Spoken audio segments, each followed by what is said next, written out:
तो बच्चों अब करते हैं क्वेश्चन नंबर 3। क्वेश्चन नंबर 3 में लिखा है कि express the following in the form of p by Q, यानी कि जो भी हमें नंबर दिया गया है उसे हमें p बाई क्यू की फॉर्म में लिखना है। Where p and q are integers, जहाँ पे p और q क्या है, p और q दोनों इंटीजर्स हैं और जो हमारा q है वो 0 नहीं है। तो देखो जो हमको नंबर दिया गया है वो एक रिकरिंग नंबर है। अब भैया मुझे कैसे पता चला कि एक रिकरिंग नंबर है, तो देखो हमने पिछले क्वेश्चन में भी ये बात की थी कि जिस भी नंबर के ऊपर बार लग जाए तो वो क्या हो जाता है, एक रिकरिंग नंबर होता है। अब देखो यहाँ पर क्या लिखा है 0.6, यानी कि डेसिमल के बाद जो नंबर लिखा है उसके ऊपर बच्चे है हमारी बार, तो बार है इसका मतलब ये क्या है, ये एक रिकरिंग नंबर है, यानी कि 6 क्या हो गया हमारा, एक रिकरिंग नंबर हो गया। तो एक रिकरिंग नंबर को, यानी कि ऐसे नंबर को जिसके ऊपर बार हो, उसको अगर हमें p बाई क्यू की फॉर्म में लिखना हो तो देखो उसके कुछ स्टेप्स होते हैं। जैसे कि सबसे पहले हम ये बोलेंगे कि लेट मान लेते हैं कि x इक्वल्स टू 0.666 और ये ऐसे चलता जाएगा। हमने बोल दिया कि x इक्वल्स टू 0.666 है। अब देखो इसके सेकेंड स्टेप में आपको एक चीज़ याद रखनी है कि अगर मान लो 0.6 का बार है, यानी कि एक नंबर के ऊपर बार है, तो आप इक्वेशन के दोनों साइड, इसको हम मान लेते हैं इक्वेशन 1, इक्वेशन के दोनों साइड 10 की मल्टीप्लाई करोगे। किसकी मल्टीप्लाई करोगे बेटा, 10 की मल्टीप्लाई करोगे। अगर दो नंबर्स के ऊपर बार है तो आप इक्वेशन के दोनों साइड 100 की मल्टीप्लाई करोगे। अगर 3 नंबर के ऊपर बार है तो आप इक्वेशन के दोनों साइड 1000 की मल्टीप्लाई करोगे। ठीक है, एक नंबर के ऊपर है तो 10 से, 2 नंबर के ऊपर है तो 100 से, 3 नंबर के ऊपर बार है तो 1000 से। अब यहाँ पर हमको क्या दिख रहा है कि एक नंबर के ऊपर बार था तो हमने कह दिया मल्टीप्लाइंग इक्वेशन 1/10, क्योंकि हमने एक चीज़ याद करी है अभी, अगर एक नंबर के ऊपर बार होगा तो हम 10 से मल्टीप्लाई करेंगे इक्वेशन के दोनों साइड। तो अगर देखो मैं 10 को किससे मल्टीप्लाई कर दूंगा, x से, और 0.666 को भी किससे मल्टीप्लाई कर दूंगा, यहाँ पर आपका 10 से मल्टीप्लाई कर दूंगा। तो अगर मैं 10 को x से मल्टीप्लाई करूंगा तो बच्चों ये हो जाएगा 10x, और अगर 0.666 जैसे चलता जाएगा नंबर, इसको 10 से मल्टीप्लाई करूंगा तो ये क्या आ जाएगा 6.666, और ये ऐसे बेटा चलता जाएगा। ठीक है, ऐसे ये चलता जाएगा। अब ज़रा इस वाले स्टेप को ध्यान से देखना, क्या मैं 6.666 को ऐसे लिख सकता हूँ, 6 प्लस 0.666, ठीक है, 0.666। देखो अगर मैं 6 में आपका 0.666 प्लस करूँगा, ठीक है, ऐसे चलता जाएगा, तो बेटा ये तो वही दे देगा ना 0.666 का, ऐसे चलता जाएगा।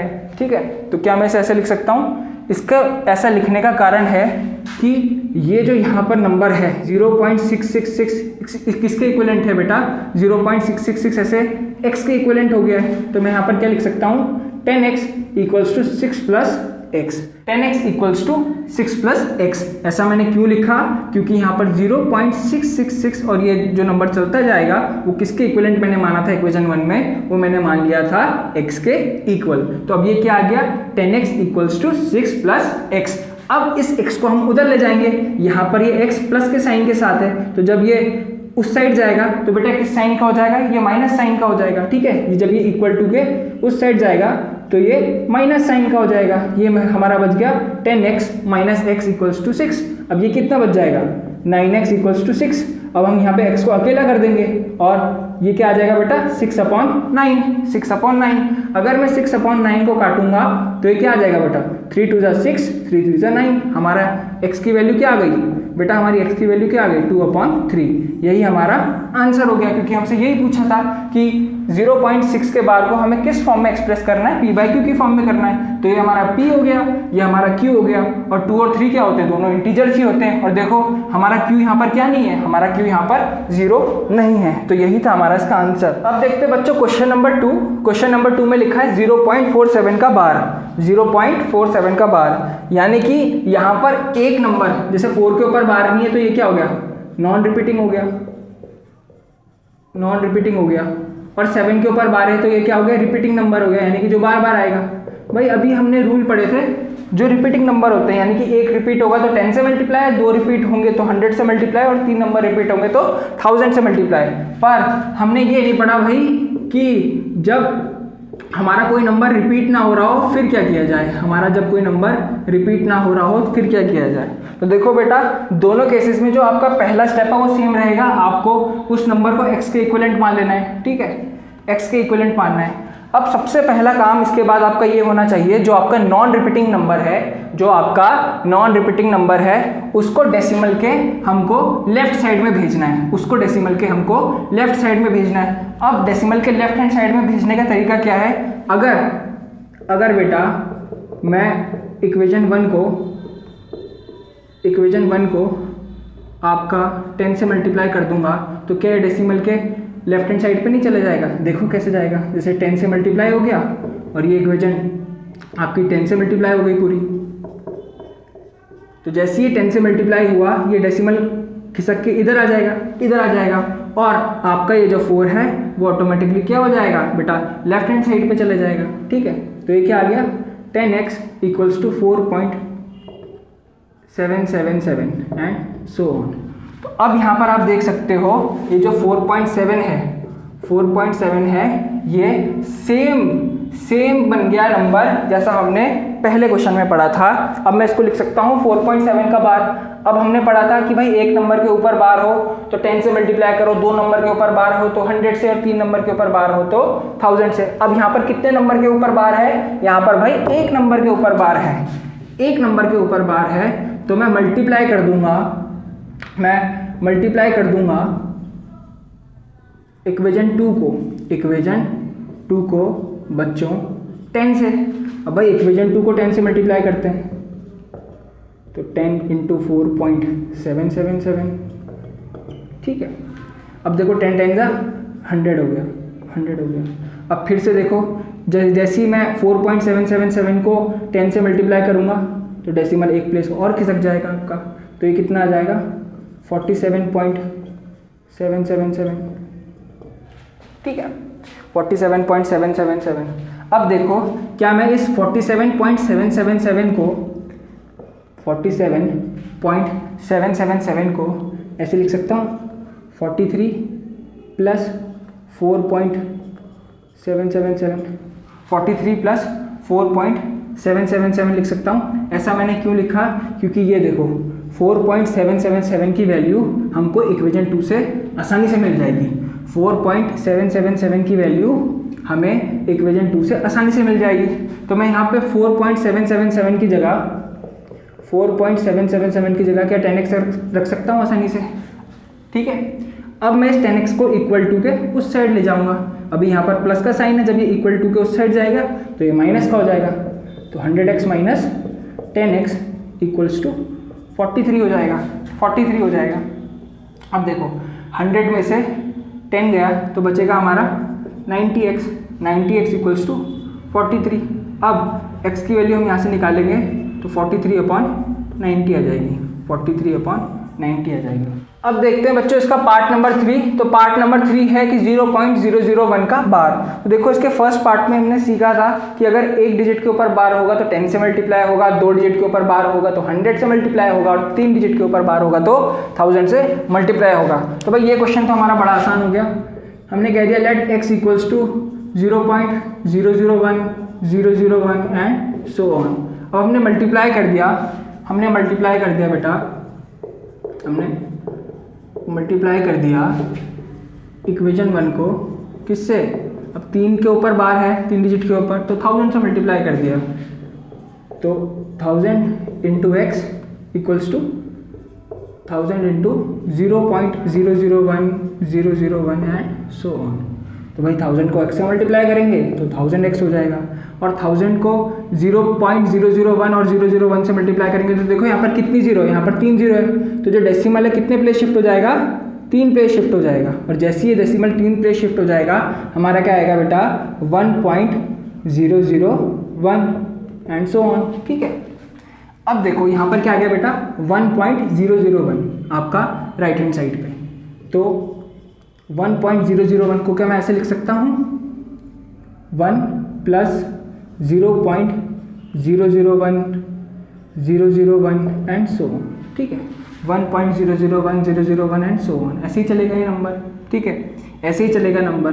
अब देखो ये जो 001 हमारा रिकरिंग नंबर है, 001 क्या है हमारा रिकरिंग नंबर है। क्या हम इसको ऊपर देख पा रहे हैं? क्या हम इसको ऊपर देख पा रहे हैं? x की वैल्यू तो यही है ना, तो क्या मैं 0.001 एंड सो ऑन इसकी जगह x रख सकता हूँ? जी बिल्कुल रख सकता हूँ। ठीक है, तो ये क्या हो जाएगा 1 प्लस x हो जाएगा बेटा, क्योंकि मैंने 0.001001 की जगह क्या रख दिया बेटा? x रख दिया। अब मैं x को इक्वल टू के उस साइड ले जाऊंगा, अभी यहाँ पे प्लस का साइन है x के पास, जब ये इक्वल टू के उस साइड जाएगा तो बेटा क्या हो जाएगा? माइनस का हो जाएगा। तो 1000x minus x equals to 1। ठीक है, अब 1000 में से x जाएगा तो आपका क्या बचेगा बेटा? 999x is equal to 1। अब इस x यहाँ पर अकेला रह जाएगा तो 1 अपॉन क्या आ जाएगा बेटा? 1 अपॉन 999 हमारा आंसर आ जाएगा। अब देखो ये p बाई क्यू की फॉर्म में भी आ गया, q 0 भी नहीं है और p और q दोनों क्या है? इंटीजर्स हैं, तो यही है हमारा इसका आंसर। अब देख लेते हैं भाई क्वेश्चन नंबर 4। क्वेश्चन नंबर 4 में ये लिखा है कि हमको 0.999 को p बाई क्यू की फॉर्म में लिखना है, और जो भी आंसर आएगा क्या आप उससे सरप्राइज्ड हो? हाँ या ना में बता दो भाई। और जो भी आंसर आएगा उसके बाद उसके बारे में अपने टीचर से और क्लासमेट से डिस्कस करो कि ऐसा आंसर क्यों आया है। ठीक है, तो चलो इस क्वेश्चन को सॉल्व करते हैं। तो हमको किसको एक्सप्रेस करना है भाई? p बाई क्यू की फॉर्म में 0.999 को। देखो अब यहाँ पर रिपीटिंग नंबर कौन सा है? रिपीटिंग नंबर कौन सा है बेटा? यहाँ पर रिपीटिंग नंबर है 9। तो क्या मैं 0.9 का बार लिख सकता हूँ? इसे 0.9 का बार लिख सकता हूँ। जैसे ही इसके ऊपर बार लग गया मैं समझ गया भाई हमारा एक नंबर रिपीटिंग है, और ये पर्टिकुलर नंबर को अगर मुझको p बाई क्यू की फॉर्म में कन्वर्ट करना है तो 10 से मल्टीप्लाई करना होगा, अपना क्वेश्चन आसानी से हो जाएगा। तो मैंने क्या लिखा? लेट x इक्वल्स टू 0.999, और मुझे पता है 9 रिपीटिंग यानी कि एक नंबर रिपीटिंग है 9 का बाद। ठीक है, एक नंबर रिपीटिंग है। अगर एक नंबर रिपीटिंग होता है तो मैं इक्वेशन के दोनों साइड किसकी मल्टीप्लाई करता हूँ? मैं इक्वेशन के दोनों साइड बेटा 10 से मल्टीप्लाई करता हूँ। तो 10 की मल्टीप्लाई कर दी, 10 इंटू एक्स और 10 इंटू 0.999 एंड सो ऑन। ठीक है, यहाँ आ गया 10x और यहाँ आ गया 9.999। अब क्या मैं 9.999 को ऐसे लिख सकता हूँ 9 प्लस 0.999। अब देखो 0.999 क्या मेरे पास ऊपर है? देखो 0.999 की वैल्यू क्या है? x है। ठीक है, 0.999 की वैल्यू क्या है बेटा? 0.999 की वैल्यू x है। तो मैंने यहाँ पर रख दिया x भाई, मैंने यहाँ पर x रख दिया। अब x को इक्वल टू के उस साइड ले जाएंगे, ये माइनस का हो जाएगा। तो 10x minus x is equal to 9। तो 9x इक्वल्स टू 9 आ जाएगा। हमारी x की वैल्यू क्या आ जाएगी? 9 upon 9 which is equal to 1, यानी कि जो हमारा x है बेटा वो इक्वल टू 1 आ जाए। तो कहने का मतलब ये है भाई कि जो 0.999 है, जब हमने उसे p बाई क्यू की फॉर्म में लिखा तो हमारा आंसर क्या आया? हमारा आंसर 1 आया। तो भाई सरप्राइज तो है कि क्या भाई 0.9999 की वैल्यू 1 के इक्वल होती है। ठीक है, तो सरप्राइजिंग तो है। अब देखते हैं ऐसा क्यों है और हमने ऐसा क्यों लिया और आंसर ऐसा क्यों आया। तो ध्यान से देखो, इसके लिए हमको नंबर लाइन बनानी पड़ेगी। ये 0 हो गया, ये 1 2 3 4 -1 -2 -3 -4। अब देखो जो आपका 0.9999 होगा वो 1 के क्या होगा बेटा? बहुत ज़्यादा पास होगा, बहुत ही ज़्यादा पास। 0.999 बहुत ही ज़्यादा पास होगा। इन दोनों के बीच में जो गैप है, वो क्या है? नेग्लिजिबल है, नेग्लिजिबल है बेटा। ठीक है, या आप लिख सकते हो ऑलमोस्ट नो गैप। ठीक है, इन दोनों के बीच में जो गैप है वो एकदम नेग्लिजिबल है, ऑलमोस्ट नो गैप है। और हम ये भी लिख सकते हैं कि ये क्या है? अप्रॉक्सीमेटली क्या है? इक्वल है। अप्रॉक्सीमेटली क्या है बच्चों? अप्रॉक्सीमेटली इक्वल है। कम गैप होने की वजह से, ऑलमोस्ट नो गैप होने की वजह से कुछ भी बोल लें, ये क्या है बेटा? ऑलमोस्ट इक्वल है। तो ये था इसका आंसर कि x = 1 हमारा यहाँ पर क्यों आया। x = 1 हमारा यहाँ पर क्यों आया।